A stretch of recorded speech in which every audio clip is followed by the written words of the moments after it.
절대 불가능합니다. 이 영상은 거짓투성이에요.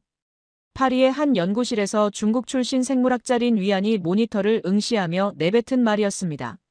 10년 전 양쯔강에서 겪은 참담한 실패 이후 그는 도시 생태 복원이란 불가능한 꿈이라고 확신해 왔거든요.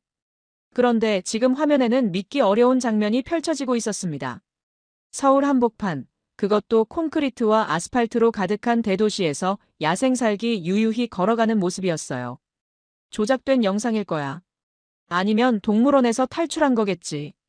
하지만 그 자연스러운 움직임과 야생의 경계심은 도저히 가짜로 만들 수 없는 것이었습니다. 과학자로서 평생 데이터만 믿어온 그에게 이 한 편의 영상은 모든 신념을 뒤흔드는 충격이었어요. 절망에서 도망쳐 숨어있던 그의 마음 깊은 곳에서 오랫동안 잠들어 있던 호기심이 꿈틀거리기 시작했습니다. 과연 한강에서 무슨 일이 벌어지고 있는 것일까요? 대체 무슨 사연인지 지금 바로 시작하겠습니다. 잠깐만요.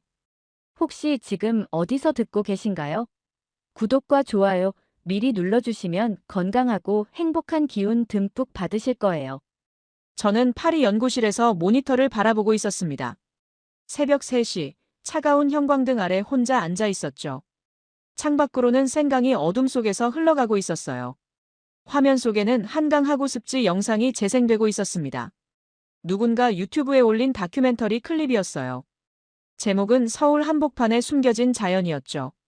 처음에는 그냥 지나치려 했어요. 또 하나의 과장된 환경 홍보 영상이겠거니 생각했거든요. 하지만 뭔가 다른 느낌이 들었습니다. 영상이 시작되자 어슴푸레한 갈대가 바람에 흔들렸어요. 물 위로 잔잔한 파장이 번져나갔습니다. 도시의 불빛이 멀리서 반짝이고 있었죠. 정말 서울 맞나? 저는 중얼거렸어요. 화면 속 풍경은 너무 평화로웠거든요. 콘크리트와 아스팔트로 가득한 대도시에서 볼 수 없는 모습이었죠. 그때 그 순간이 왔습니다. 화면 속 강물 너머로 작은 그림자 하나가 스쳐 지나갔어요. 너무 빨라서 놓칠 뻔했죠. 재빨리 되감기 버튼을 눌렀습니다. 다시 보니 분명했어요. 네 발로 걷는 동물이었습니다. 크기로 보아 중간 크기의 포유류 같았어요. 이게 정말 도심 한복판이라는 말인가? 저는 숨을 멈췄습니다. 화면을 더 자세히 들여다봤어요. 동물의 움직임이 고양이와는 달랐습니다. 더 경계하고 더 민첩했어요. 살기였을 겁니다. 야생의 움직임이었거든요. 저는 의자에서 일어났습니다. 다리가 후들거렸어요. 10년 만에 느끼는 설렘이었죠. 연구실 창문을 열고 파리의 밤 공기를 들이마셨습니다. 차가운 바람이 폐를 채웠어요. 생강에서 올라오는 습한 냄새도 느껴졌죠. 증거를 찾겠다. 그 말이 저도 모르게 입 밖으로 나왔어요. 목소리가 떨리고 있었습니다. 순간 10년 전 일이 떠올랐습니다. 중국 양쯔강 지류에서 진행했던 복원 프로젝트요. 제 인생에서 가장 큰 실패작이었죠. 그때 저는 젊은 생물학자였어요. 야심만만했고 자신감에 넘쳤죠. 강 생태계를 복원할 수 있다고 믿었거든요. 프로젝트는 순조롭게 시작됐습니다. 수질 개선, 서식지 조성, 어류 방류까지 모든 게 계획대로 진행되는 것 같았어요. 하지만 1년 뒤 모든 게 무너졌습니다. 정부에서 갑자기 개발 계획을 발표한 거예요. 댐 건설과 공업단지 조성이었죠. 경제가 우선이다. 담당 공무원의 말이 아직도 귀에 맴돕니다. 환경도 좋지만 현실을 봐야 하지 않나. 저는 항의했어요. 데이터를 들이밀며 복원의 가치를 설명했죠. 하지만 아무도 듣지 않았습니다. 결국 댐이 건설됐어요. 수많은 생물이 서식지를 잃었습니다. 제가 방류했던 어류들도 모두 사라졌죠. 그때 저는 맹세했습니다. 다시는 허황된 복원 이야기에 속지 않겠다고요. 도시와 자연의 공존은 불가능하다고 생각했어요. 그래서 파리로 왔습니다. 조용한 기초 연구만 하며 살겠다고 다짐했죠. 더 이상 현실과 부딪히고 싶지 않았거든요. 하지만 지금 이 영상은 달랐습니다. 서울 한복판에서 야생동물이 살고 있다니요. 그것도 자연스럽게 말이에요. 마우스를 클릭해서 영상을 처음부터 다시 봤어요. 한강이 흘렀습니다. 도시의 불빛이 물에 반사되었죠. 그 사이사이로 갈대가 바람에 몸을 맡겼어요. 만약 이게 현실이라면 저는 책상 서랍을 열었습니다. 여권을 꺼냈어요. 망명 비자가 붙은 중국 여권이었죠. 파리에 온 지 3년이 지났습니다. 조용한 연구실 생활에 익숙해졌어요. 아무도 건드리지 않는 안전한 곳이었죠. 매일 똑같은 일상이었습니다. 아침에 연구실에 와서 논문을 읽고 데이터를 분석하고 저녁에 집으로 돌아가는 것. 평범하지만 평화로웠어요. 하지만 이 영상 하나가 모든 걸 흔들어 놓았습니다. 가슴 깊은 곳에서 뭔가 꿈틀거리기 시작했어요. 오랫동안 잠들어 있던 호기심이 깨어나는 느낌이었죠. 저는 항공편을 검색했어요. 파리에서 인천까지 12시간이면 닿을 수 있었습니다. 마우스 커서가 예약 버튼 위에 머물렀어요. 망설여졌습니다. 안전한 파리를 떠날 이유가 있을까요? 또 실망하고 돌아올지도 모르는데 말이에요. 하지만 살게 그림자는 선명했습니다. 영상 속에서 몇 초간 포착된 그 모습이요. 조작할 수 없는 자연스러운 움직임이었어요. 클릭했습니다. 기록하겠다. 이 눈으로 직접 확인하겠다. 예약 확인 메일이 도착했어요. 내일 오후 비행기였습니다. 연구실 한쪽 벽에 걸린 사진을 바라봤어요. 양쯔강에서 찍은 마지막 사진이었습니다. 물고기 떼가 상류로 거슬러 올라가던 모습이었죠. 그 물고기들은 산란을 위해 고향으로 돌아가는 중이었어요. 수천 년 동안 이어져 온 본능을 따라서 말이에요. 하지만 그 다음 주에 댐이 건설되기 시작했죠. 한국은 다를까? 그 물음이 마음속에서 울렸어요. 혹시 한국에서는 정말 자연과 도시가 공존하는 게 가능할까요? 짐을 싸기 시작했습니다. 카메라, 노트북 측정 장비들을 배낭에 넣었어요. 연구 노트도 챙겼죠. 서랍 깊숙한 곳에서 오래된 수첩을 꺼냈습니다. 양쯔강 프로젝트 때 적었던 현장 기록이었어요.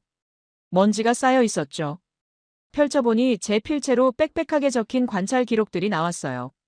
물고기 개체 수, 수질 변화, 식물 성장률까지. 그때는 정말 열정적이었구나 싶었어요. 이번에는 어떨까? 새벽이 밝아왔습니다. 파리의 하늘이 서서히 푸르러졌어요. 저는 창문 너머 생강을 바라봤습니다. 생강도 예전에는 더 많은 생물이 살았을 거예요. 도시 개발로 많은 것들이 사라졌겠지만요.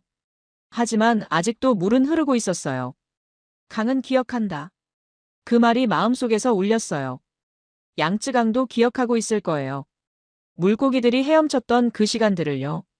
한강도 기억하고 있을 겁니다. 살기 물가를 거닐던 그 순간들을 말이에요. 그리고 아직도 기억하며 살아가는 생명들이 있을 거예요. 출발까지 8시간이 남았어요. 저는 그 시간 동안 한강 하구 습지에 대한 모든 자료를 찾아봤습니다. 놀라웠어요. 서울 한복판에 이런 곳이 있다는 게 말이죠. 갈대밭이 끝없이 펼쳐지고 철새들이 날아들고 물고기가 뛰어오르는 곳이요. 학술 논문도 몇 편 찾았어요. 한강 하구의 생태 현황에 대한 연구들이었죠. 삭과 족제비의 서식이 확인됐다는 내용도 있었습니다. 정말일까? 의심이 스멀스멀 기어 올라왔어요. 너무 아름다운 이야기 같았거든요. 도시와 자연이 공존한다는 건 흔히 듣는 거짓말이니까요. 하지만 학술 논문은 거짓말을 하지 않아요. 피어 리뷰를 거친 연구 결과들이었거든요. 데이터와 증거가 뒷받침되어 있었죠. 그래도 직접 봐야 믿겠어요. 과학자는 증거주의자여야 하니까요. 공항으로 향하는 지하철 안에서 생각했습니다. 만약 정말이라면, 만약 한강에 살고 있다면 그건 기적이에요. 도시 복원이 불가능하다고 믿어왔던 제게는 더욱 그렇죠. 양쯔강에서의 실패가 제게 남긴 상처는 깊었어요. 과학자로서의 자신감도 잃었고 미래에 대한 희망도 사라졌죠. 그래서 파리로 도망쳐 온 거예요. 하지만 이제 다시 도전해보고 싶어졌어요. 한강이 보여준 가능성 때문에 말이에요. 기적을 찾으러 간다. 지하철이 공항역에 도착했습니다. 저는 배낭을 메고 일어났어요. 한국행 여행이 시작되는 순간이었습니다. 탑승 수속을 밟으면서도 계속 생각했어요. 정말 색을 볼 수 있을까요? 영상 속 그 그림자의 정체를 확인할 수 있을까요? 비행기에 올라 창가 자리에 앉았습니다. 파리가 점점 작아져 갔어요. 생강도 가느다란 실처럼 보였죠. 12시간 뒤면 인천에 도착할 거예요. 그리고 한강을 보게 될 겁니다. 과연 어떤 이야기가 기다리고 있을까요? CHAPTER 이 습지의 문턱 확장판. 인천공항에서 나오자 새벽 공기가 뺨을 스쳤습니다. 파리보다 훨씬 습했어요. 그리고 어딘가 다른 냄새가 났죠. 바다와 흙이 섞인 냄새 같았어요. 윤다연 씨가 마중 나와 계셨습니다. 이메일로만 주고받던 한국의 생태활동가였어요. 작은 체구에 단단해 보이는 분이셨죠. 린 박사님이시죠? 그분이 웃으며 말했습니다. 생각보다 젊어 보이셨어요. 30 중반 정도 될까요? 저는 고개를 끄덕였어요. 네, 윤다연 씨군요. 멀리까지 나와주셔서 감사합니다. 괜찮아요. 오히려 고맙죠. 외국 학자가 우리 한강을 연구하러 온다니. 그분의 목소리에는 진심이 담겨 있었어요. 한강을 사랑하는 마음이 느껴졌죠. 차에 오르자 도시의 불빛들이 창밖으로 흘러갔습니다. 서울은 생각보다 컸어요. 끝없이 펼쳐진 아파트와 빌딩들이 어둠 속에서 빛나고 있었죠. 파리와는 전혀 다른 풍경이었어요. 파리는 오래된 건물들이 조화를 이루고 있다면 서울은 역동적이고 현대적이었죠. 처음 한국 오시는 거예요. 윤다연 씨가 운전하며 물었습니다. 네, 처음이에요. 어떠세요? 첫 인상이. 생각보다 크네요. 그리고 활기가 넘쳐요. 맞아요. 서울은 잠들지 않는 도시죠. 정말 그런 것 같았어요. 새벽인데도 불빛들이 가득했고 사람들도 보였어요. 24시간 돌아가는 도시 같았죠. 습지까지는 얼마나 걸리나요? 1시간 정도요. 새벽이라 길이 비어 있어서 빨라요. 윤다연 씨가 라디오를 켰어요. 잔잔한 음악이 흘러나왔습니다. 차 안이 편안해졌어요. 박사님은 왜 우리 한강에 관심을 가지시게 됐어요? 저는 잠시 망설였어요. 양쯔강 이야기를 해야 하나 싶었거든요. 하지만 숨길 필요도 없었죠. 중국에서 실패를 겪었습니다. 강복원 프로젝트가 무산됐어요. 아, 윤다연 씨의 목소리에 동정이 섞여 있었어요. 그 이후로는 도시 하천 복원이 불가능하다고 생각해왔어요. 하지만 한강 영상을 보고 마음이 바뀌었습니다. 어떤 영상이었는데요? 유튜브에서 봤어요. 한강 하구습지 다큐멘터리였죠. 아, 그거 제가 도움 준 작품이에요. 정말요? 네, 촬영할 때 가이드를 해줬거든요. 그렇다면 윤다연 씨가 그 영상의 증인 중 한 분이군요. 더욱 믿음이 갔어요. 영상에서 뭘 보셨는데요? 윤다연 씨가 백미러로 저를 쳐다봤어요.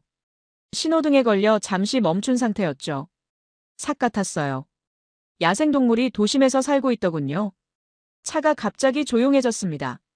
윤다연 씨가 핸들을 꽉 쥐고 있는 게 보였어요. 맞아요. 살기 있어요. 그분의 목소리에 확신이 서려 있었습니다. 경험에서 나오는 확신이었죠. 정말인가요? 서울 한복판에서요. 도심이라고 해서 자연이 없는 건 아니에요. 한강은 특별해요. 신호등이 바뀌고 차가 다시 움직였어요. 이제 강변도로로 접어들었습니다. 여기선 시계가 달라요. 낮보다 밤이 생명입니다. 윤다연 씨의 말이 의미심장했어요.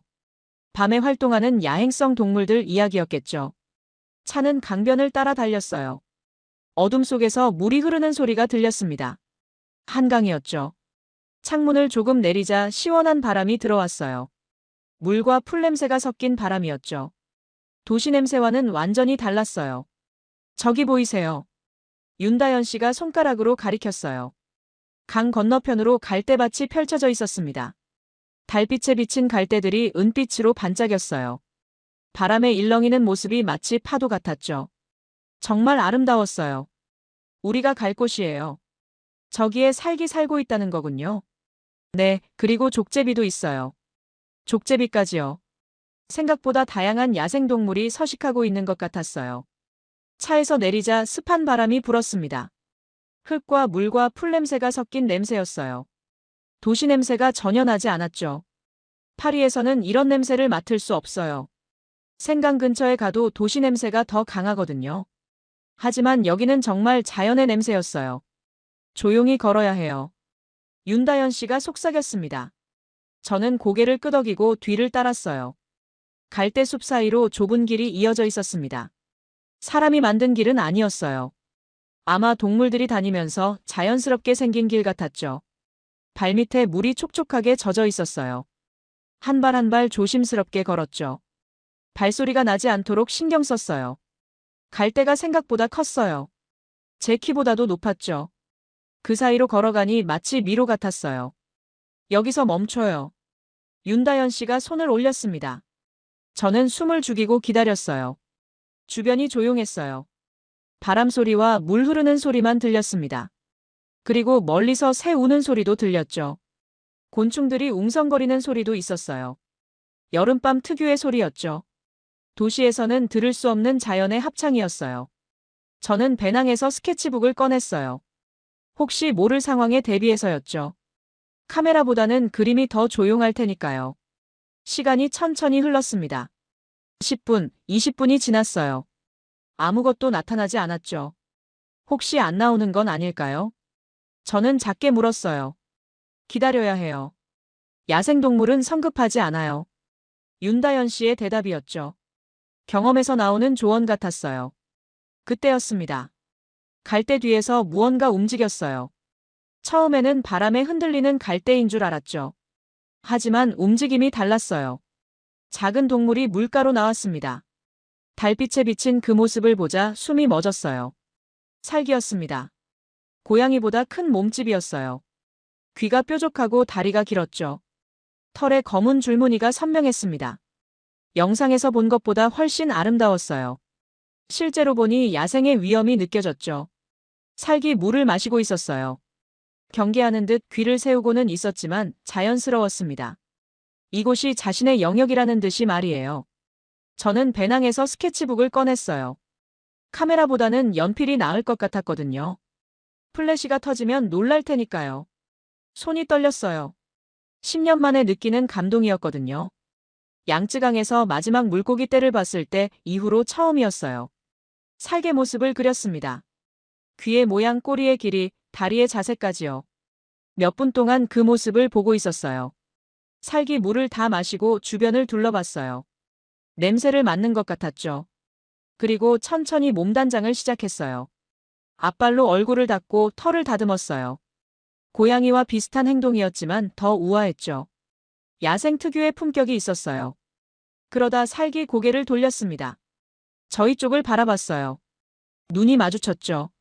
순간 전율이 흘렀습니다. 야생의 눈빛이었어요. 인간을 경계하지만 적대하지도 않는 그런 시선이었습니다. 몇 초간의 침묵이었어요. 서로를 관찰하고 있었죠. 삭도 저희를 평가하고 있는 것 같았어요. 그리고 살은 천천히 돌아서서 갈대 속으로 사라졌어요. 바스락거리는 소리가 점점 멀어졌습니다. 마치 꿈이었던 것처럼 조용해졌어요. 저는 스케치북을 덮었어요. 손이 떨리고 있었습니다. 가슴이 두근거렸어요. 왔어요. 윤다연 씨가 작게 물었어요. 네, 봤습니다. 목소리가 떨렸어요. 감정이 북받쳐 올랐거든요. 믿어지세요. 믿어지지 않지만 믿을 수밖에 없네요. 정말 그랬어요. 방금 제 눈으로 직접 봤거든요. 서울 한복판에서 살을 본 거예요. 한강도 자연이었구나. 그 말이 저도 모르게 나왔어요. 윤다연 씨가 웃었습니다. 처음엔 다들 그래요. 서울 한복판에 이런 곳이 있다는 걸 믿지 못해요. 당연하죠. 저도 그랬으니까요. 돌아오는 길에 저는 계속 생각했습니다. 살개 눈빛이 머릿속에서 지워지지 않았어요. 그 자연스러운 모습도 말이죠. 양쯔강에서 마지막으로 본 물고기들과는 달랐어요. 그때는 절망적이었거든요. 댐 때문에 곧 사라질 운명이었으니까요. 하지만 한강의 살은 달랐어요. 평화로웠고 자유로웠죠. 이곳에서 계속 살아갈 수 있을 것 같았어요. 정말로 복원이 가능한 건가? 그 생각이 머릿속을 맴돌았어요. 10년 동안 불가능하다고 믿어왔는데 말이에요. 차 창밖으로 새벽이 밝아왔어요. 서울의 아침이 시작되고 있었습니다. 도시가 깨어나고 있었죠. 하지만 저는 알고 있어요. 한강 어딘가에서 살기 잠자리로 돌아가고 있다는 것을요. 낮에는 숨어서 쉬고 밤이 되면 다시 나올 거예요. 그런 삶이 가능한 도시라니요. 정말 놀라웠어요. CHAPTER3 기록자들의 증언 확장판. 다음 날 오후, 저는 한강 근처의 작은 카페에서 박준호 씨를 만났습니다. 은퇴하신 생물 교사셨어요. 지금은 자원봉사자로 습지를 지키고 계신다고 했죠. 60대 중반 정도 되어 보이셨어요. 온화한 인상에 차분한 목소리를 가지신 분이었죠. 오랫동안 아이들을 가르치셨던 흔적이 느껴졌어요. 반갑습니다. 박준호입니다. 정중한 인사를 받았어요. 한국 어른들의 예의를 느낄 수 있었죠. 린 위안입니다. 멀리 나와주셔서 감사해요.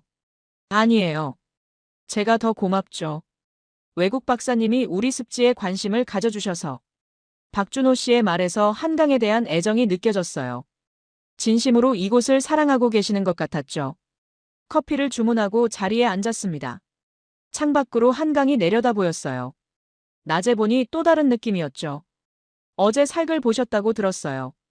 박준호 씨가 말씀하셨어요. 윤다연 씨가 미리 연락드린 모양이었죠. 네, 정말 놀라웠어요. 처음 보시는 거죠? 네, 야생살은 처음이에요. 박준호 씨가 휴대폰을 꺼내셨습니다. 화면에는 흙바닥 사진이 나왔어요. 작고 선명한 발자국들이 찍혀 있었습니다. 이게 삭발자국이에요. 손가락으로 화면을 가리키시며 말씀하셨어요. 발자국이 정말 선명했어요. 고양이 발자국과 어떻게 구분하나요? 저는 호기심에 물었습니다. 과학자로서 정확한 구분법이 궁금했거든요. 크기가 달라요. 그리고 보세요. 발가락 자국이 더 뚜렷하죠. 정말 그랬어요. 4개의 발가락 자국이 선명하게 남아 있었습니다. 발톱 자국도 보였죠. 그리고 보폭도 달라요. 살기 더 넓게 걸어요. 박준호 씨가 다른 사진을 보여주셨어요. 여러 발자국이 연속으로 찍힌 사진이었죠. 언제 찍으신 거예요? 일주일 전이에요. 비 온 다음 날이었거든요. 비 온 다음 날이라면 흙이 부드러워서 발자국이 더 선명하게 남았을 거예요. 관찰의 타이밍도 중요하다는 걸 깨달았어요. 박준호 씨가 계속해서 다른 사진들을 보여주셨어요. 족제비 배설물, 물고기가 뛴 자국, 새가 앉았던 나뭇가지까지요. 하나하나가 생생한 증거였습니다. 이 모든 걸 혼자 기록하고 계시는군요. 네, 매일은 아니지만 2, 3일에 한 번씩은 나가요. 얼마나 오래 하신 거예요? 한 3년 됐나요? 은퇴하고 나서 시작했어요. 3년간의 기록이라니요. 엄청난 데이터베이스를 개인이 구축하신 거였어요. 왜 시작하게 되셨어요? 우연히 색을 봤거든요. 그때 너무 신기해서 기록해두기 시작했어요. 박준호 씨의 목소리에 그때의 감동이 남아 있었어요. 저와 똑같은 경험을 하셨던 거예요. 그분의 휴대폰에는 정말 많은 사진이 있었어요. 계절별로 폴더가 나누어져 있었고 날짜 순으로 정리되어 있었죠. 과학자 못지않게 체계적이었어요. 이 사진들 보세요. 겨울 사진들이었어요. 눈 덮인 갈대밭에 동물 발자국들이 찍혀 있었죠. 겨울에도 활동하는군요. 네, 겨울이 오히려 발자국 관찰하기 좋아요. 눈 위의 발자국은 정말 선명했어요. 삭뿐만 아니라 족제비, 그리고 다른 작은 동물들의 흔적도 보였죠. 생태계가 살아있구나 싶었어요. 박준호 씨가 감회 깊은 표정으로 말씀하셨어요. 그때 윤다연 씨가 카페로 들어왔습니다. 그분도 가방에서 카메라를 꺼냈어요. 박사님, 이것도 봐주세요. 카메라 액정에 동영상이 재생됐습니다. 물속을 헤엄치는 작은 물고기 떼였어요. 어둠 속에서도 선명하게 보였죠. 수중 촬영을 하신 거군요. 네, 밤에 몰래 들어가서 찍었어요. 위험하지 않았나요? 조심스럽긴 했죠. 하지만 물고기들을 기록하고 싶었어요. 영상 속 물고기들이 역류하며 헤엄치고 있었습니다. 자연스러운 움직임이었어요. 먹이를 찾거나 산란을 위해 이동하는 모습 같았죠. 어떤 종인지 아세요? 정확히는 모르겠어요. 하지만 토종 민물고기 같아요. 윤다연 씨가 다른 영상도 보여주셨어요. 족제비가 물고기를 잡는 모습이었죠. 이건 언제 찍으신 거예요? 한 달 전쯤요. 정말 운이 좋았어요. 영상 속에서 족제비가 재빨리 물고기를 낚아채는 모습이 보였어요. 사냥의 순간이었죠. 자연 다큐멘터리에서나 볼 수 있는 장면이었어요. 저는 노트북을 꺼냈습니다. 처음으로 정량 데이터가 아닌 현장 기록을 정리하기 시작했어요. 상목격 일시와 장소, 발자국 크기와 형태, 족제비 흔적, 물고기 이동 패턴까지요. 시민들이 기록한 증거들이 하나하나 쌓여갔습니다. 정말 체계적으로 기록하셨네요. 저는 감탄하며 말했어요. 과학자인 제가 봐도 훌륭한 기록들이었거든요. 처음엔 그냥 신기해서 찍었는데 점점 욕심이 났어요. 박준호 씨가 웃으시며 말씀하셨어요. 선생님이 생물학 전공이셨나요? 아니에요. 그냥 중학교에서 과학을 가르쳤을 뿐이에요. 하지만 기록 수준은 전문가급이었어요. 관찰력과 기록 능력이 뛰어나셨죠. 신기해요. 저는 중얼거렸어요. 뭐가요? 윤다연 씨가 물었습니다. 과학자인 제가 논문과 데이터만 믿고 살았는데 정작 가장 정확한 증거는 여러분이 가지고 계시네요. 정말 그랬어요. 대학이나 연구소에서 만든 자료보다 훨씬 생생하고 정확했죠. 박준호 씨가 웃으셨어요. 현장을 매일 보면 알게 돼요. 작은 변화까지도. 어떤 변화들이요? 계절마다 달라져요. 봄에는 새끼들이 태어나고 여름에는 활동이 활발해지죠. 겨울에는 어떤가요? 겨울에는 먹이가 부족해서 더 신중해져요. 발자국도 적어지고요. 1년 내내 관찰한 사람만이 할 수 있는 이야기였어요. 책에서는 배울 수 없는 경험적 지식이었죠. 그런 건가요? 저는 고개를 끄덕였습니다. 양쯔강에서도 그랬어요. 현장에서 일하는 어부들이 물고기 상황을 가장 잘 알고 있었죠. 하지만 저는 그들의 말을 듣지 않았어요. 데이터만 믿었거든요. 실수를 했었구나. 그 생각이 들었어요. 현장의 목소리를 무시했던 게 양쯔강 프로젝트 실패의 한 원인이었을지도 모르죠. 다시 가볼까요? 윤다연 씨가 제안했습니다. 습지로요. 네, 낮에 가면 또 다른 모습을 볼 수 있어요. 박준호 씨도 동의하셨어요. 낮과 밤이 완전히 다른 세상이에요. 우리는 카페를 나와 다시 한강으로 향했습니다. 이번에는 낮이었어요. 햇살이 물 위에 반짝이고 있었죠. 갈대밭이 더 넓어 보였습니다. 낮에 보니 정말 큰 습지였어요. 서울 한복판에 이런 곳이 있다는 게 놀라웠죠. 어디서부터 어디까지가 보호구역인가요? 저기 표지판부터 저 끝까지요. 박준호 씨가 가리켜주신 범위가 생각보다 넓었어요. 축구장 몇 개는 좋게 될 것 같았죠. 저기 봐요. 박준호 씨가 손가락으로 가리켰어요. 백로 한 마리가 물가에 서 있었습니다. 가만히 물을 바라보고 있었죠. 사냥을 하는 거예요. 순간 백로가 부리를 물속에 집어넣었어요. 번개처럼 빠른 동작이었죠. 물고기를 낚아챈 것 같았습니다. 성공했네요. 백로가 목을 길게 뻗으며 무언가를 삼키는 모습이 보였어요. 정말 사냥이었죠. 여기 생태계가 살아있구나. 저는 감탄했어요. 먹이 사슬이 제대로 작동하고 있는 거였어요. 백로뿐만이 아니었습니다. 오리들이 물에서 헤엄치고 있었고 제비들이 물 위를 스치며 날아다녔어요. 갈대 사이에서는 작은 새들이 지저귀고 있었죠. 종류가 정말 다양하네요. 철새들도 와요. 계절마다 다른 새들이 나타나죠. 윤다연 씨가 설명했습니다.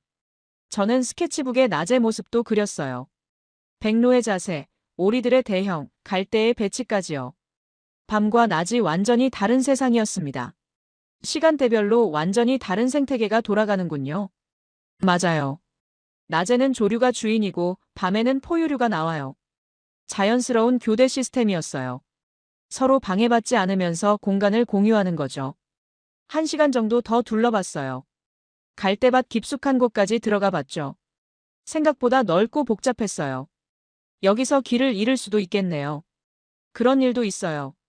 처음 오는 사람들은 조심해야 해요. 박준호 씨가 웃으며 말씀하셨어요. 오랫동안 이곳을 다니신 덕분에 길을 잘 아시는 것 같았죠. 갈대밭 곳곳에서 다양한 흔적들을 발견했어요. 동물들이 쉬었던 자리, 먹이를 먹은 흔적, 배설물까지요. 정말 많은 생명들이 이곳에서 살고 있는 게 느껴졌어요. 믿어지나요?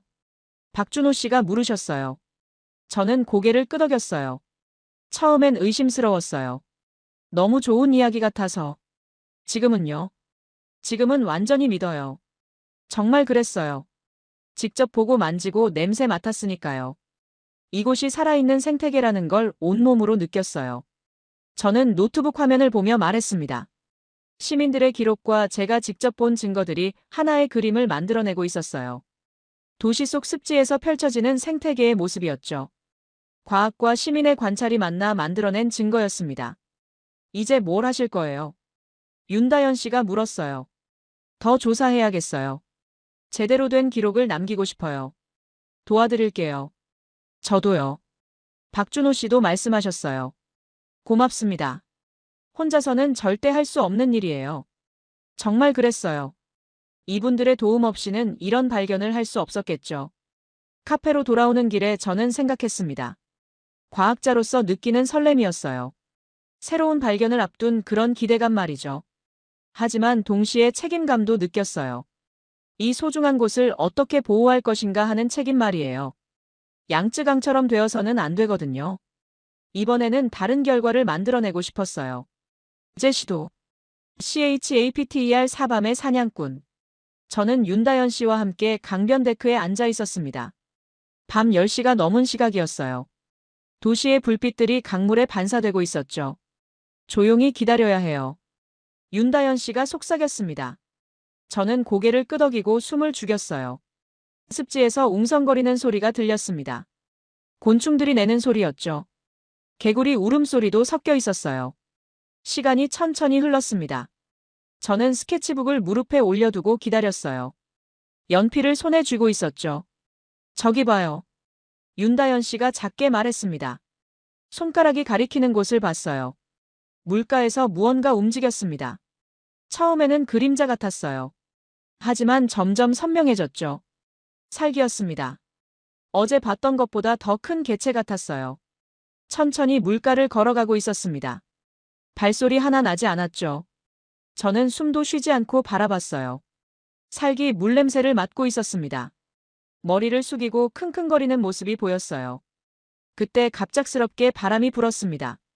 갈대가 흔들리면서 바스락거리는 소리가 났어요. 살기 순간 멈췄습니다.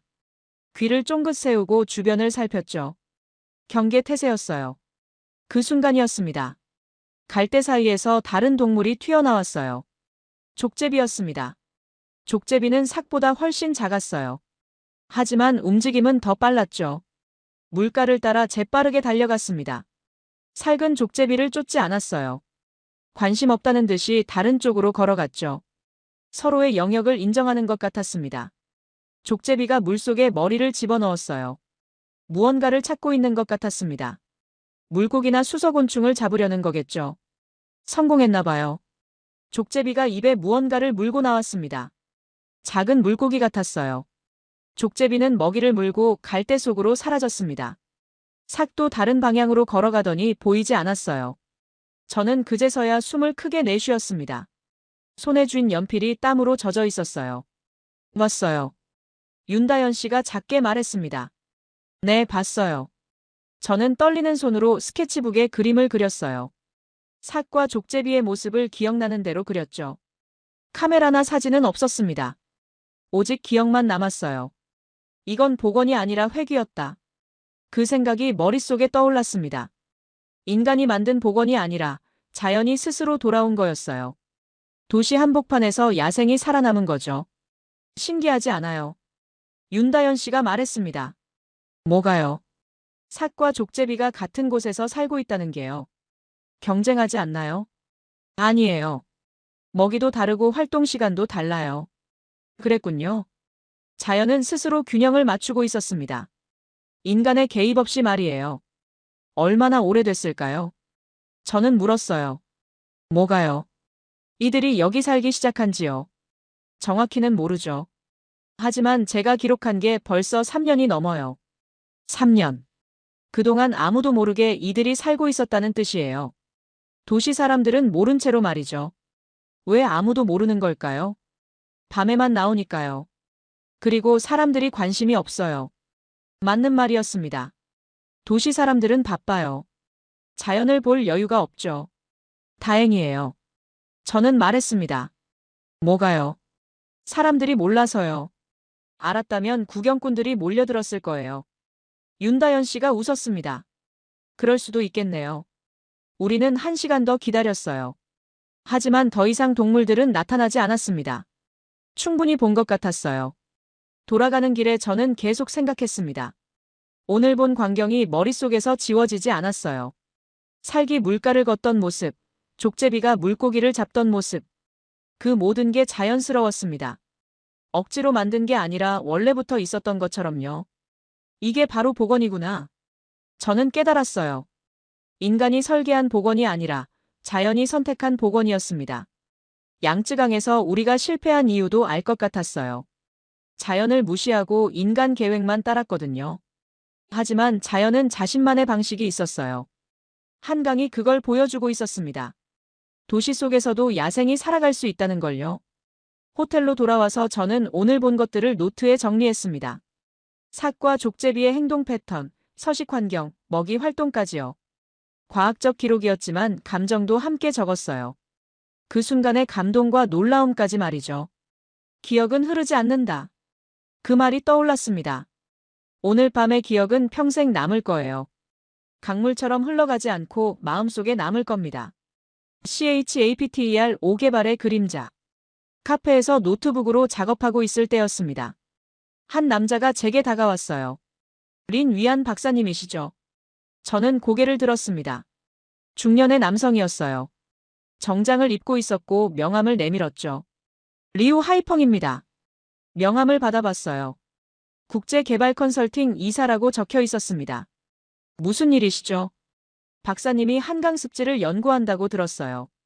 어떻게 알았는지 의아했습니다. 하지만 자세히 묻지는 않았어요. 네, 그런데요.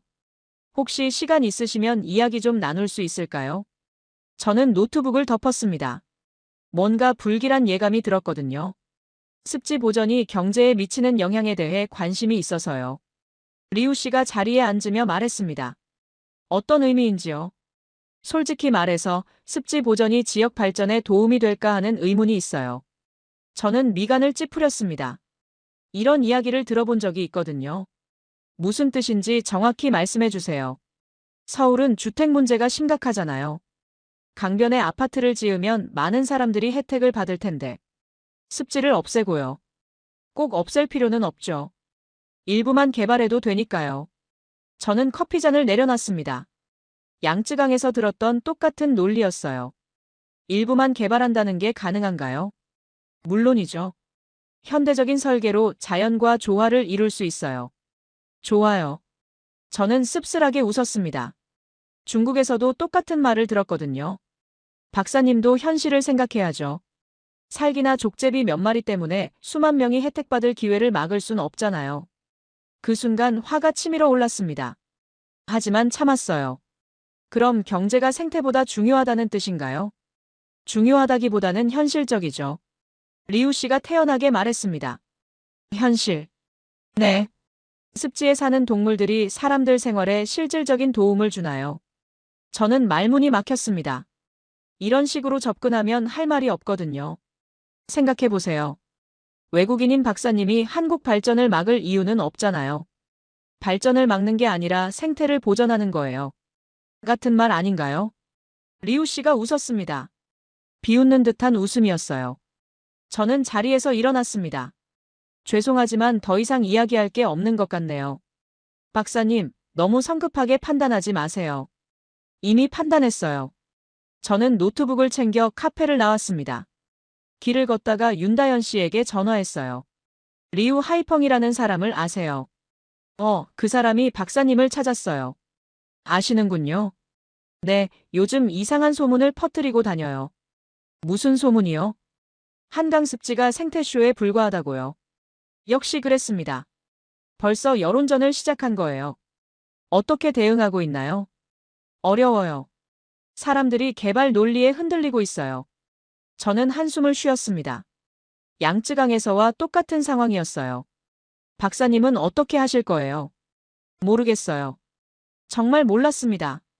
과학자로서 할 수 있는 게 뭔지 말이에요. 호텔방으로 돌아와서 저는 논문 원고를 열었습니다. 유럽 학술지에 보낼 예정이었어요. 한강 습지의 생태적 가치에 대한 논문이었죠. 하지만 쓸 수가 없었습니다. 숫자와 데이터만으론 부족하다는 생각이 들었어요. 살기 물가를 걷던 모습, 족제비가 물고기를 잡던 순간. 그 감동을 어떻게 논문으로 표현할 수 있을까요?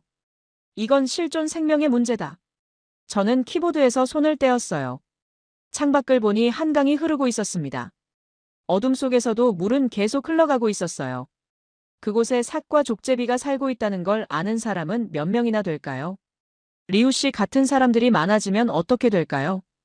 결국 개발 논리가 이길 수도 있어요. 양쯔강처럼 말이죠. 하지만 포기할 수는 없었습니다. 제가 직접 본 것들이 있거든요. 그 생명들이 실제로 존재한다는 걸 확인했어요. 저는 다시 노트북을 열었습니다. 이번에는 논문이 아니라 기록을 썼어요. 제가 본 것들, 느낀 것들을 있는 그대로 적었죠. 과학적 객관성보다는 진실성을 택했어요. 숫자보다는 생명을, 데이터보다는 현실을 선택했습니다. 개발이 아닌 공존을 말하는 거다. 윤다현 씨의 말이 떠올랐어요. 맞습니다. 이건 선택의 문제예요. 이익을 택할지 생명을 택할지의 문제죠. 저는 선택했습니다. 생명을 택했어요. CHAPTER 육무장해제된 과학자. 며칠 뒤 저는 한강습지 전 구간의 생태 지도를 그리고 있었습니다. 삭과 족제비의 서식지, 먹이 활동구역, 이동 경로까지 표시했어요. 윤다현 씨와 박준호 씨가 수집한 데이터를 종합한 결과였죠. 놀라웠습니다. 생각보다 넓은 지역에 걸쳐 서식하고 있었어요.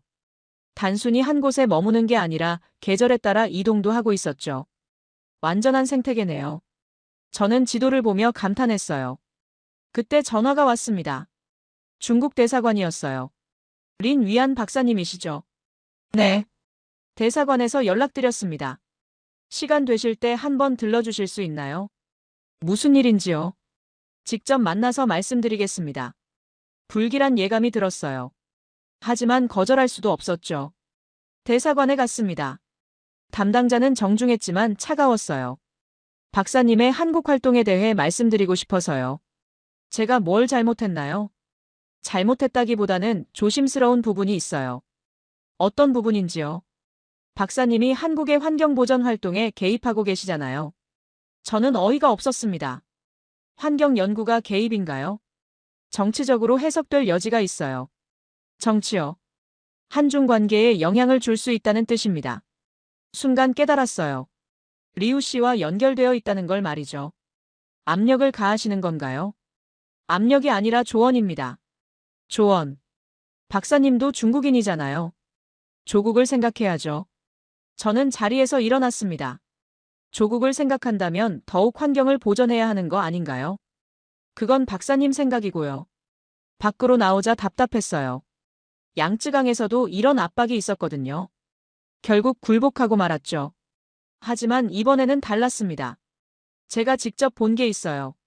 삭과 족제비가 실제로 살고 있다는 걸 확인했거든요. 저녁에 혼자 습지로 갔습니다. 데크에 앉아서 강물을 바라봤어요. 어둠이 내리자 습지가 조용해졌습니다. 곤충 소리만 웅성웅성 들렸어요. 그때 갈대 사이에서 무언가 움직였습니다. 살기였어요. 혼자서 물가를 걷고 있었죠. 저는 숨을 죽이고 바라봤습니다. 살기 제 쪽을 쳐다봤어요. 경계하는 눈빛이었지만 적대적이지는 않았죠. 몇 초간 눈이 마주쳤습니다. 그리고 살기 천천히 돌아서서 사라졌어요. 저는 그 자리에 앉아서 흙바닥을 만져봤습니다. 발자국이 남아 있었어요. 따뜻한 체온이 아직 느껴지는 것 같았죠. 이 흙이 증언한다. 저는 속삭였어요. 우리가 돌본 건 콘크리트가 아니라 생명이다. 압박이 거세질수록 더 확신이 섰어요. 이것들이 실제로 존재한다는 확신 말이죠. 호텔로 돌아와서 저는 결심했습니다. 공개적으로 발표하기로 한 거예요. 학술적인 논문이 아니라 대중에게 직접 알리는 것으로요. 윤다현 씨에게 전화했습니다.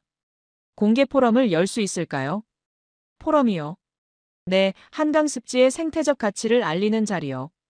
좋은 생각이에요. 하지만 방해가 있을 수도 있어요. 알아요. 하지만 해야 해요. 도와드릴게요. 저는 며칠 동안 발표 자료를 준비했어요. 삭과 족제비의 사진, 서식지 지도, 생태계 분석까지. 시민들이 기록한 증거들도 모두 포함시켰죠. 준비하면서 계속 생각했습니다. 과학자로서 마지막 신념이 뭔지 말이에요. 데이터도 중요하고 객관성도 중요해요. 하지만 가장 중요한 건 진실이죠. 제가 본 진실을 말하는 거예요. 양쯔강에서는 그 용기가 없었어요. 압력에 굴복했죠. 하지만 이번에는 다를 거예요. 삭과 족제비가 제게 용기를 줬거든요. 그들이 도시 한복판에서 살아남은 것처럼 저도 압력 속에서 살아남을 거예요. 발표 전날 밤, 저는 다시 습지로 갔습니다. 마지막으로 확인하고 싶었거든요. 살근 나타나지 않았어요. 하지만 족제비가 물가에 나왔죠. 작은 몸으로 열심히 먹이를 찾고 있었어요. 내일 너희들 이야기를 할 거야. 저는 족제비에게 말했어요. 물론 들리지 않겠지만요. 사람들이 너희를 알게 될 거야. 족제비는 물고기를 잡아서 갈대 속으로 사라졌어요. 자연스럽고 평화로운 모습이었죠. 이런 평화가 계속되길 바랐어요. 개발과 압력에 굴복하지 않고 말이에요. 내일이 결정적인 날이 될 거예요. 과학자로서 그리고 한 인간으로서 제가 어떤 선택을 하는지 보여주는 날이 될 겁니다. CHAPTER 7 증거의 무게. 포럼 당일 작은 강당에 사람들이 모였습니다. 시민활동가들, 기자들, 그리고 공무원들까지 왔어요. 리우 씨도 뒷자리에 앉아 있었죠. 저는 연단에 올라가며 숨을 깊게 들이마셨습니다. 양쯔강에서의 실패가 떠올랐어요. 하지만 이번에는 달라야 해요. 안녕하세요. 린 위안입니다. 마이크에서 나는 제 목소리가 떨리고 있었어요. 오늘 여러분께 한강 하구 습지의 생태적 가치에 대해 말씀드리겠습니다. 화면에 첫 번째 슬라이드가 나왔어요. 밤에 찍은 습지 사진이었죠. 이곳에는 우리가 모르는 생명들이 살고 있습니다. 두 번째 슬라이드. 삭발자국 사진이었어요. 박준호 씨가 찍어주신 것들이죠. 청중들이 웅성거렸습니다. 발자국이 선명해서 놀란 것 같았어요. 이것은 살개 발자국입니다. 멸종위기종이죠. 세 번째 슬라이드. 족제비가 물고기를 잡는 동영상이었어요. 족제비도 이곳에서 살고 있습니다. 영상이 재생되자 강당이 조용해졌어요. 모든 사람들이 화면에 집중했죠. 서울 한복판에서 이런 일이 일어나고 있습니다. 네 번째 슬라이드. 생태계 지도였어요. 삭과 족제비의 서식 구역이 표시되어 있었죠. 이들은 단순히 살고 있는 게 아닙니다. 완전한 생태계를 이루고 있어요. 다섯 번째 슬라이드. 시민들이 기록한 관찰 일지였어요. 이 모든 기록은 시민 여러분이 만들어주신 겁니다. 박준호 씨가 고개를 끄덕이며 웃으셨어요. 윤다연 씨도 눈물을 글썽이고 있었죠. 과학자인 저보다 시민 여러분이 더 정확한 증거를 가지고 계셨어요. 여섯 번째 슬라이드. 제가 직접 그린 스케치들이었어요. 이것들은 제가 직접 본 모습들입니다. 살기 물을 마시는 모습, 족제비가 사냥하는 모습. 하나하나가 생생했어요. 사진도 동영상도 아닙니다. 기억입니다. 청중들의 숨소리가 들렸어요.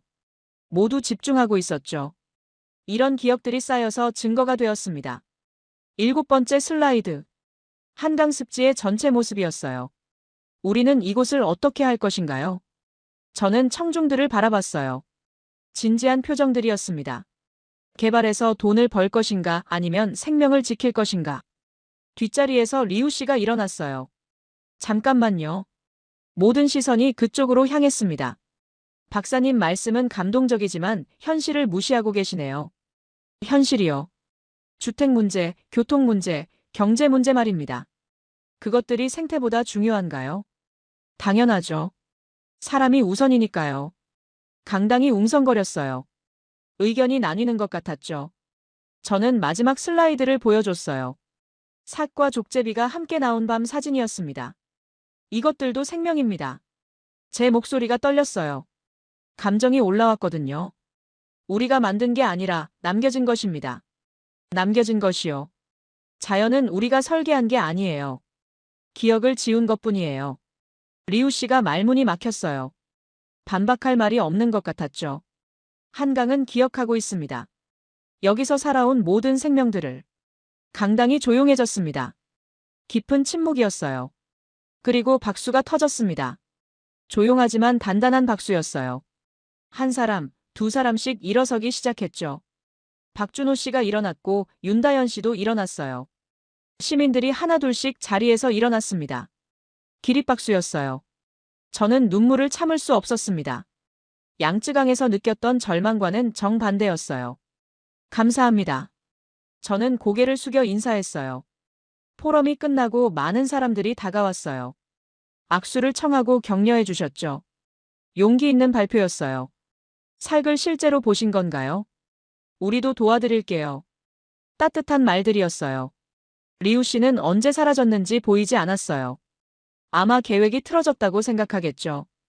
하지만 이제 시작이에요. 진짜 싸움은 이제부터일 겁니다. 윤다현 씨가 제게 다가왔어요. 박사님, 정말 고생하셨어요. 고생은 여러분이 하신 거죠. 이제 뭘 하실 거예요? 계속 지켜봐야죠. 이들이 안전하게 살 수 있도록. 함께해요. 감사해요. 밖으로 나오자 한강이 보였어요. 어둠 속에서도 물은 흘러가고 있었죠. 그 어딘가에 삭과 족제비가 살고 있어요. 오늘의 발표가 그들을 지킬 수 있을까요? 확신할 수는 없어요. 하지만 포기하지는 않을 거예요. 진실의 무게를 느꼈거든요.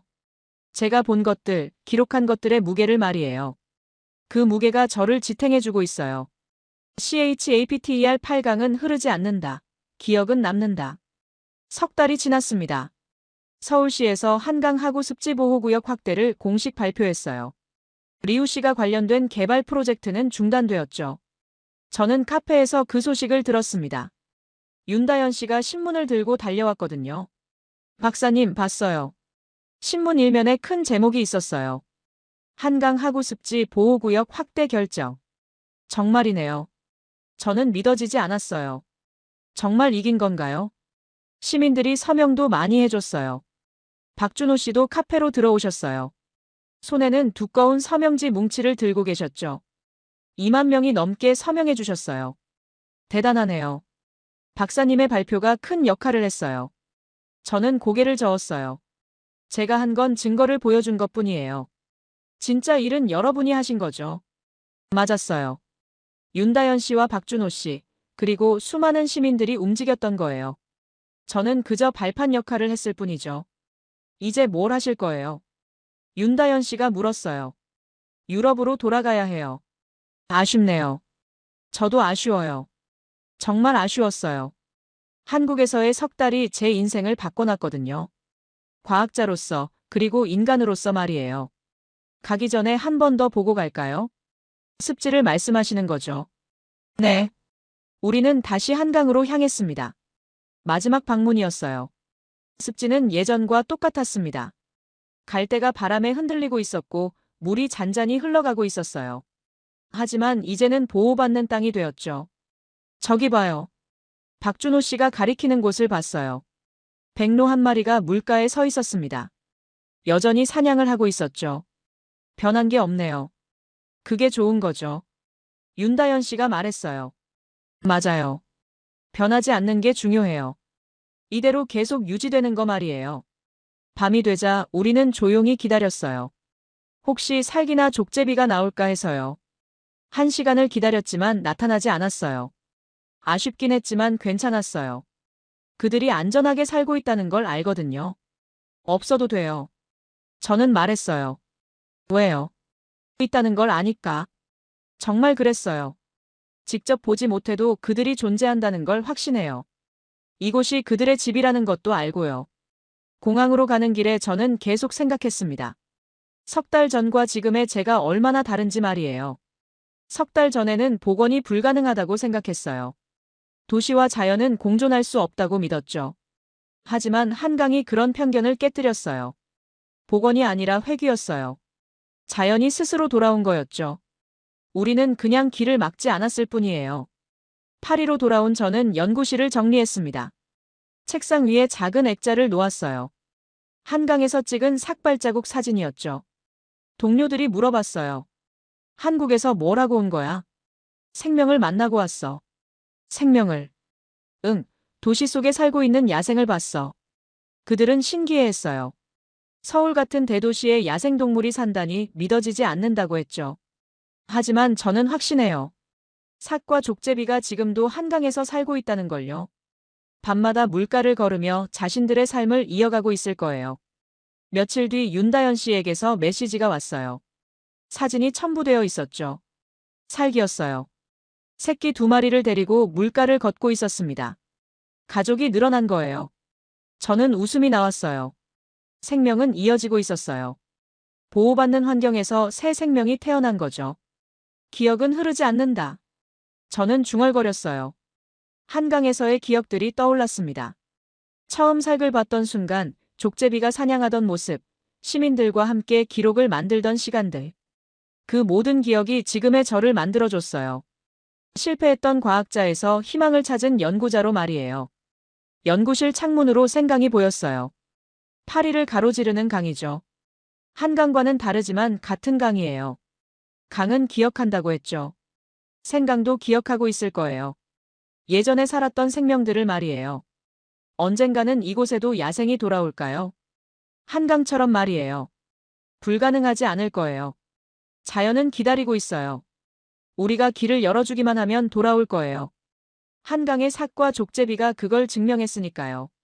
저는 새로운 연구 계획을 세우기 시작했습니다. 도시 생태 복원에 관한 연구요. 한강에서 배운 것들을 바탕으로 한 연구였죠. 이번에는 자연과 함께하는 복원이에요. 인간의 설계가 아니라 자연의 선택을 따르는 복원 말이에요. 액자 속 발자국 사진을 보며 다짐했습니다. 기억을 지키겠다. 한강의 밤, 살기 걷던 그 순간들을 말이에요. 그 기억이 저를 이끌어갈 거예요. 새로운 연구로, 새로운 희망으로. 생명은 흐른다고 했지만 기억은 남아요.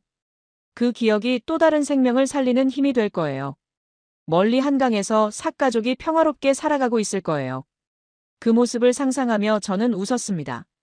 강은 흐르지만 생명은 이어져요. 그리고 기억은 영원히 남아서 우리를 이끌어갈 거예요.